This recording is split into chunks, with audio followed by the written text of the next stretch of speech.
All right, welcome back to another episode of the STL Real Estate Roundtable. Today, I'm joined by a very special guest, Zach Fagas.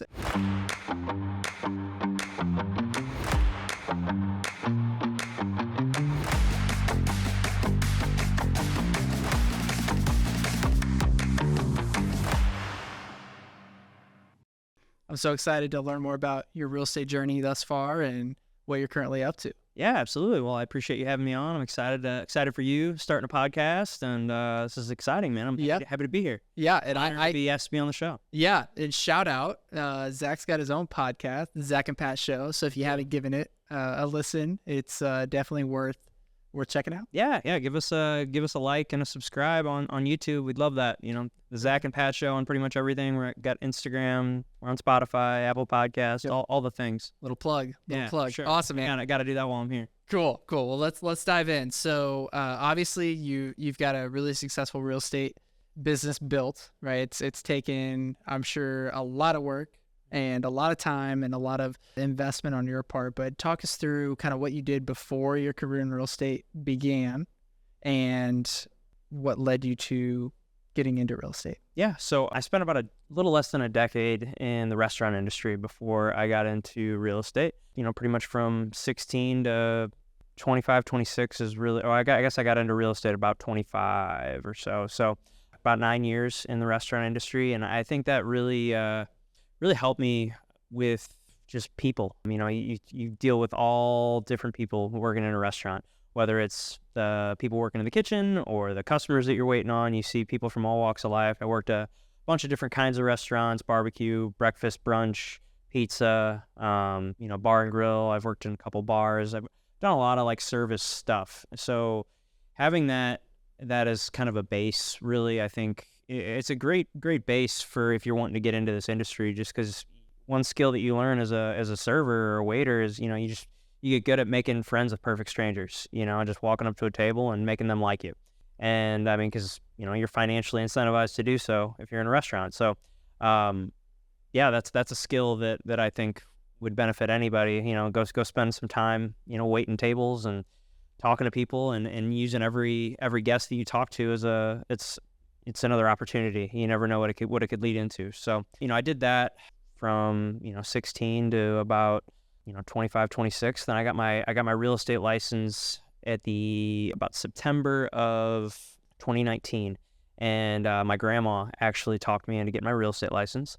She's 83 years old and still a licensed agent. And Wow. I was kind of in a lost spot in my life. I had gone into business, or I had gone into kind of a ownership, general management type of role where we built a restaurant from the ground up. I ran it for, the first little bit, and then I decided to step away because it just decided it wasn't what I wanted to do anymore and what I didn't want with my life. So I left there, and I was kind of lost, and Grandma talked me into getting my license because she's been a licensed agent for, almost 50 years. And her and my grandpa ran a really successful business, especially in South County, and she convinced me to do it. So I got my license. I was still waiting tables at the time.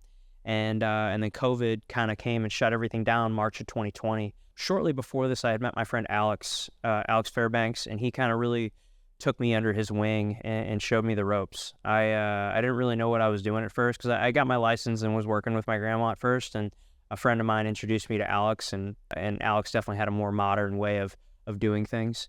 And that's kind of where I first got introduced to, benefits of social media and kind of getting started there. I think that's been kind of a cornerstone of what I built my business on. Anyway, Alex took me under his wing. March of 2020 happened, wasn't able to wait tables anymore. And then I really just hit the ground running and just started treating it like a job, making calls, 7-8 hours a day, cold calling, doing a bunch of open houses, just even though because we still could during COVID, but at least here in Missouri. I know a lot of places across the country we weren't allowed to do that, but we were able to do open houses, and I did a ton of open houses, a ton of cold calling, really cut my teeth that way, and ended up starting to close some deals. And I think I had 3 or 4 closings under my belt by June or July that same year. So really got started in March, had sold a couple houses by June or July, and that's when everything opened back up.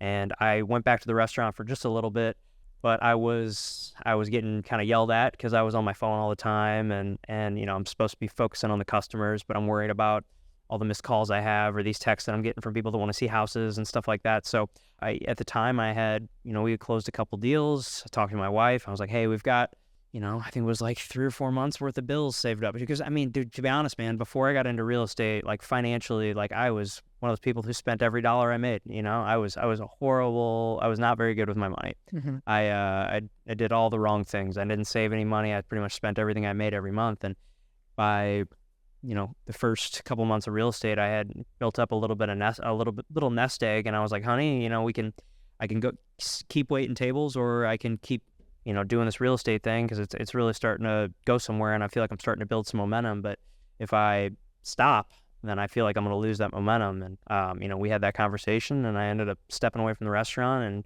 July of 2020, and I've just been full time with it ever since.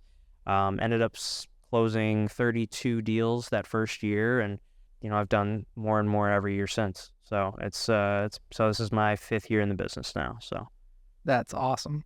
That's awesome. Quite the journey. Yeah, for sure. It's been a wild ride. Sure. I've been a lot of ups and downs. I've learned a ton. I made mistakes. What's been the biggest lesson you've learned along the way, or any specific instances, like defining moments where you're like, wow, this is something that I'm gonna carry with me? Yeah, for sure. And there's a lot, but first thing that comes to my head is, I would say, having the ability to realize that I can't, or having the awareness that I can't do everything. I'm very want to do it all myself. Like I being frugal, like, oh no, I don't want to pay for that. I can go over there and I can do that. I can do this, I can do that. And delegating and spending my time more wisely, and being okay with paying people to do things that I might not be as good at. Whether that's, and mostly this is something I've definitely taken into other aspects of my life. Like, for example, cutting the grass. Like it's not something I enjoy doing at my house, but like I always thought, like, all right, what else can I do, with 2 hours on a weekend afternoon that would it benefit me more going to show some more houses where I can, potentially make more money and than it would to, have someone cut my grass, or me cut my grass by myself, or can I pay someone to help me with my social media, because it's becoming a lot. It's like there's a lot of things that I've been okay with just learning. It's okay to pay people to do things that are, especially when they are better at it than you. Like we were talking before the show of, producing something like this.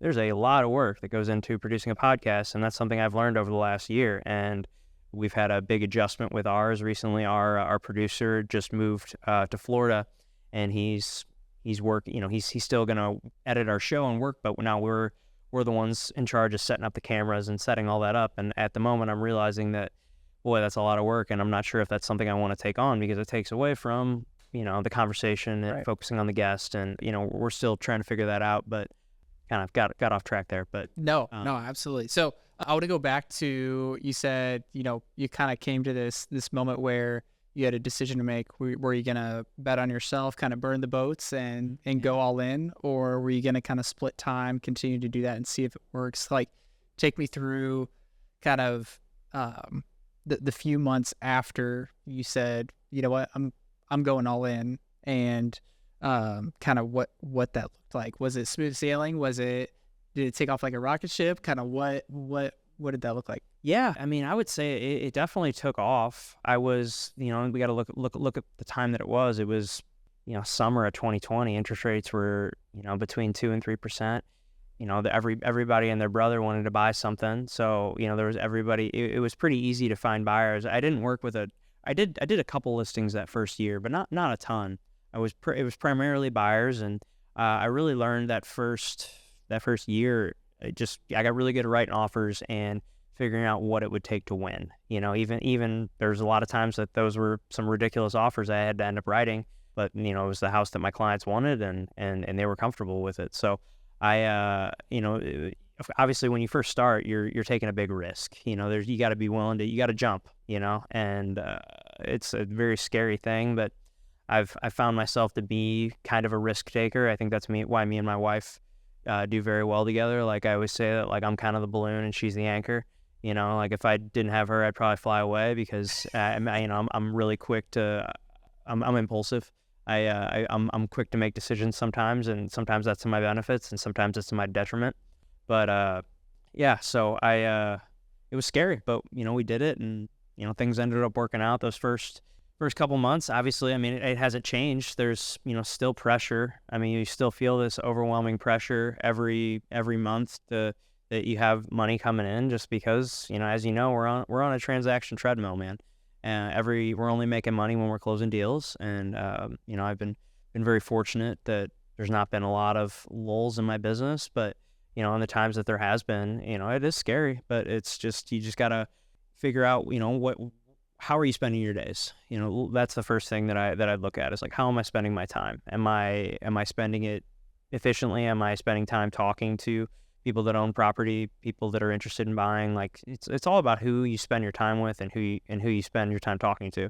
Yeah. I mean, I think that's a bulk of this business is networking and being social. We get, it's to our benefit to be social. Like, this is not a I'm sure you can be pretty introverted and still be a successful real estate agent, but I feel like it's got to be pretty hard. It's got to be a harder road. Yeah. People work with people they know, like, and trust, and the way they get to know you is by being in a relationship with you, right? Exactly. So what do you think has been the key to your success? I know that right now social media is a big pillar for you, a big piece of your business, and I love following you on social media. I feel like every listing video that you post, I'm like, oh man, I want to make one like that, where you have the sick intros and stuff like that. So take me through kind of your approach to social media for one, and then what do you think attracts people to working with Zach? Yeah. So two parts there. I would say, like, what I do with social media. I think I look at it as, like, I don't have a giant following by any means. I've got less than 2,000 followers on Instagram, but the people that I do follow, or that follow me, I would say they all know, like, and trust me. I would say most of the people that follow me, I actually probably know, or I've met at some point, or I've worked with them at some point. And I think that one of the benefits we have with social media is, if you're consistent, just like anything else in life, whether it's the gym, whether it's your diet, whether it's your relationship, consistency is everything. It's you have to show up every single day and do the thing. Whatever that thing is, you gotta just show up and do it. I mean, I don't want to go to the gym every single day, but I get up, I put my shoes on, and I go. There's some days I'm way more pumped about that than others, but it's just consistency, and I do that same thing with social media. And so I think being consistent with it shows people that, oh wow, this guy's constantly on here doing something, but it also keeps you top of mind with them. Like, I do reach out to my past clients and people that I'm working with somewhat regularly, but I think a consistent social media presence, I feel like you don't have to do that as much, because you're showing up every day in their feed. And when people do see you, they probably say, "Oh yeah, I saw that listing." Right. You don't have to be the guy that's bringing that new listing you have in Sunset Hills is gorgeous, or whatever it is. Like, oh, that intro you did was hilarious, or whatever it is. And I think people remember that. And so I would just say, staying consistent is going to keep you top of mind with people. So I mean, if you're not on social media, I think you're missing I mean, you can certainly have a successful business without it. But if you're getting started today, that would be the one thing that I would harp on. Like, man, it's something for free that you can do yourself. You're not, you don't have to take it to this level off the bat, and I most certainly didn't. I took it, I was doing everything myself for a number of years before I, decided to hire a professional to help. And when I did, that was me kind of paying for someone to help me, as I discussed earlier, like paying for something that I don't want to do, or something that I'm not as good at. And, it's going to be a nicer product at the end of the day. What was the second part of the question? What makes people want to work with Zach? Oh, what makes people want to work with me? I think I mean, this is my approach. I'm a pretty casual, low pressure guy. I'm never, I most certainly will fight for my clients whenever necessary, but like, I am pretty low pressure. I work with a lot of people that are like me, my friends, friends of mine from the gym, people that I just get along with. And that is one of the benefits that we have in this business, is we can kind of choose who we work with. I've worked with lots of different people. I mean, people that I might not necessarily agree with on everything, but hey, at the end of the day, I was able to help them. And just being a nice person. I mean, that's and being friendly and staying consistent and showing people that you're willing to go out of your way for them. and and having a catalog of what you've done. I think that's a huge piece of it too, and proving to them that you can do what you say you're going to do. Right. The proof is in the pudding, right? 100%. Yeah. So you mentioned the gym, right? How is your consistency? How is your mental approach with the gym and jiu-jitsu and things like that? How is that carried over into real estate and other areas of your life? Yeah, man. Or do you feel like the real estate carries more over into the gym? Like, how does...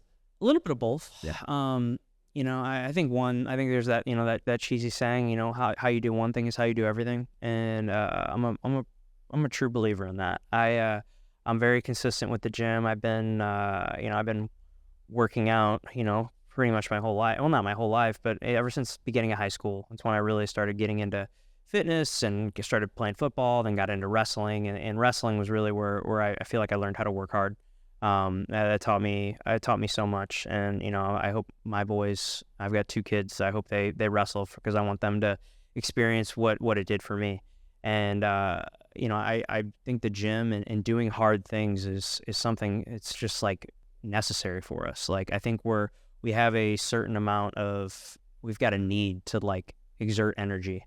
And I think we live such sedentary lifestyles compared to over the last hundreds of years. Like, this is the first time that we've ever been this sedentary, where we're just sitting down almost all day on our looking down like this at screens. Like, I don't think that we're physically meant to do that. So I think that one way to kind of mitigate that is rigorous exercise and like putting myself through hell.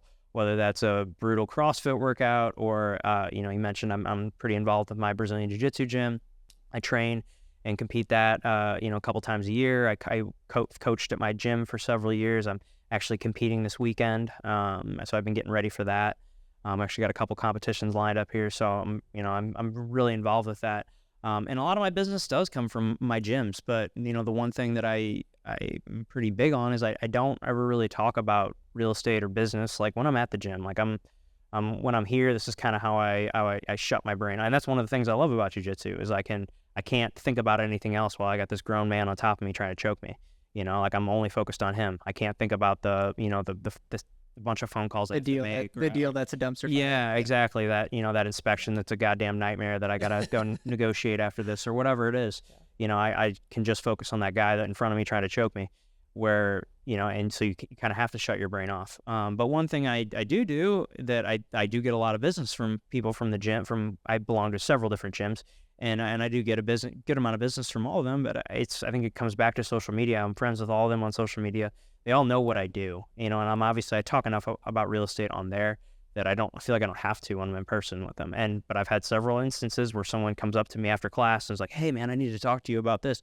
Me and my wife are thinking about buying a house. We just got married, 2 months ago, and we've been saving up. We're looking to buy, like that happens all the time." And then of course I, either chat with them there in the parking lot, in the parking lot of the gym for 30 minutes afterwards. I've done that many times. Or, we go and grab a coffee or a beer, some day later that week or something, that's been a lot of it. So the gym, that's just part of me, man. I couldn't live without it. Yeah. Whether it's CrossFit, whether it's jiu-jitsu, whether it's just going and getting a bro lift with a buddy. I love it all. Fitness is everything. I think 100%. More people need to start working out. I think it's more for the mental benefits than the physical. Physical benefits are great too. Yeah, 100%. So you mentioned social media. Where can people follow you?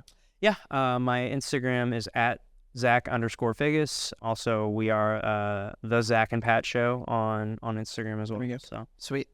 So let's go. Where does most of your business come from? You said, obviously the gym and then friends. What are your other? Yeah, sphere of influence. I'm born and raised here, man. So that's a big benefit that I have that over some other people who might not be from here. But I went to grade school and high school for 12 years here. So there's a lot of people that I know that, like for example, I'm listing a house with a guy that I went to high school with, and I had to call a couple of my friends because I didn't remember this guy. But we're friends on Facebook, and he saw what I was doing, and him and his wife were looking to sell their house, and they weren't happy with the last realtor they used when they bought it.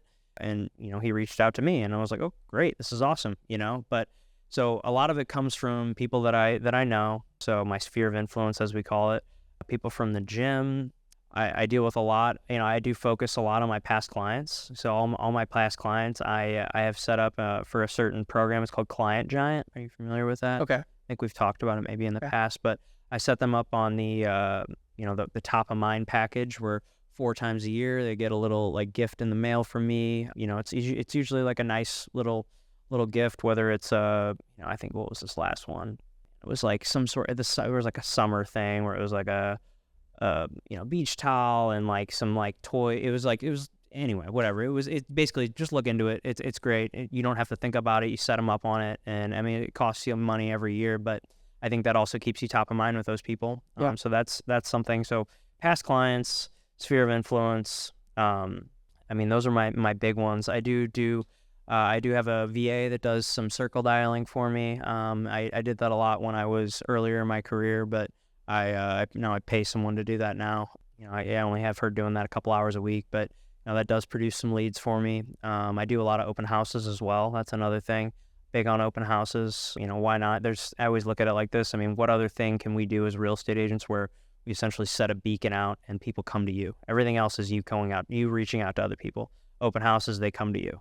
Whether they're, I've met several great buyers that I've worked with from open houses. I've ended up listing neighbors' houses from open houses. It's just, my whole mentality when I do an open house is I just want to be a professional friend maker. Yeah. You go there and you just try to go back to the restaurant. Yeah, just try to make friends, man. Just that's every person that walks through that door is an opportunity to meet someone and have a great conversation. And I take that as a challenge anytime someone walks through that door. And what else can we do where people come to us? Yeah. Okay. So another question I want to ask. I believe readers are leaders. So what's a book that's been impactful on you, whether it's real estate related or not? It could be personal development, professional development. Any books come to mind? Really steady for a long time of 10 pages a day, but I've fallen off that recently, and I'm just getting back. I actually read my 10 pages before I came here, so got that done. I was like, man, I need to check that off the list today. But one of my favorite books is I read it at the beginning of the year, Atomic Habits by James Clear. That's Great like book. A classic, man. I really, really love that. To read that once. Yeah, I think that's like once a year read. I always say my favorite book that kind of changed my life, or changed my life. I feel like that's kind of a corny thing to say, but because I did read it like right when I got my real estate license and right when I was kind of getting into real estate, was Rich Dad Poor Dad by Robert Kiyosaki. That's a classic. Probably up there. Yeah, great book. Really just kind of changed the way you think about things. I'm reading a really good one right now for the second time. Never Split the Difference by Chris Voss. Great book. I really like that one a lot. I'm like halfway through I'm about a quarter of the way through that one right now for the second time. It's been a few years since I've read it, but that's a good one. Yeah. Awesome. All good reads. Yeah. You got a couple of them up here too. Yeah, for sure. Yeah. So your husband, dad, what's your favorite part about being a dad, and kind of if I asked you, what's the legacy you want to leave for your family, what would that be? Yeah. So what do you want to be known for? Okay. So I'm a dad. I've got two small kids. My Calvin, he's like 2.5, and our youngest Theo is just turned 3 months.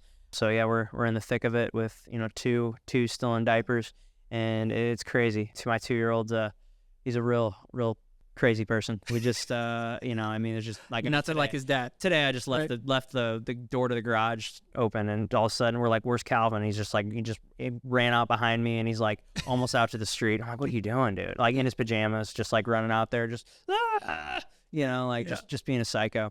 But anyway, what did you ask? What you asked what my favorite part of being a dad is, and man, it's a hard thing. There's so many great things. I feel like I'm learning so much about myself, really. Like I'm finding that I'm learning how to control my emotions a little bit better. Like your initial reaction when they do something that you don't want them to do is like you want to like jump on them, you yell or tell them how you really feel, but like they just don't comprehend that. So you got to like really kind of get your emotions in check and like think about things like, oh, he's 2. He doesn't know that, when he opened up the fridge, touch the stove. Yeah, he shouldn't touch the stove, or shouldn't grab this hot pan. All these things, all these things that he just doesn't know.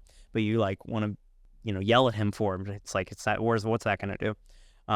So I'm just learning a lot about myself, and it's just so cool to watch him grow up.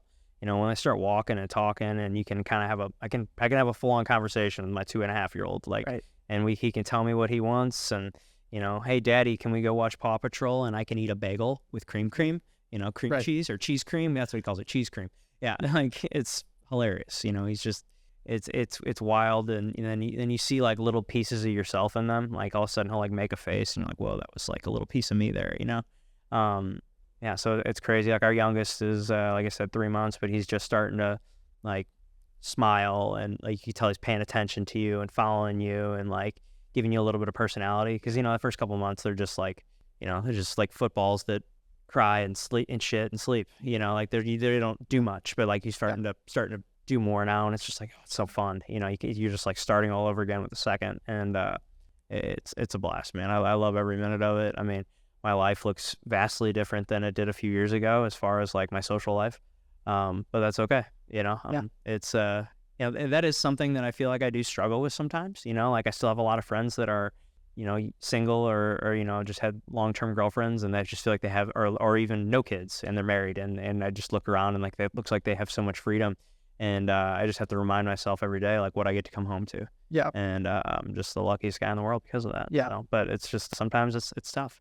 Yeah. Yeah. No, I definitely agree with like just learning so much about yourself, as, parent. Like we're not really doing any parenting. It's more like just keeping the baby alive at this point. Yeah. The first, like we have a 5-month first like year is like just keeping them alive. But then when they start like walking and talking and like, whenever they can just walk, that's a whole different ballgame. Like when they can walk around confidently, and now you're like, oh my God, you realize how dangerous the world is. It just gives you like a new perspective. Like you get to almost like live through them and like be a kid again. Oh yeah, for sure, 100%. Like I was playing with trucks like an hour and a half ago on the floor of our playroom. Like that's what I was doing before he.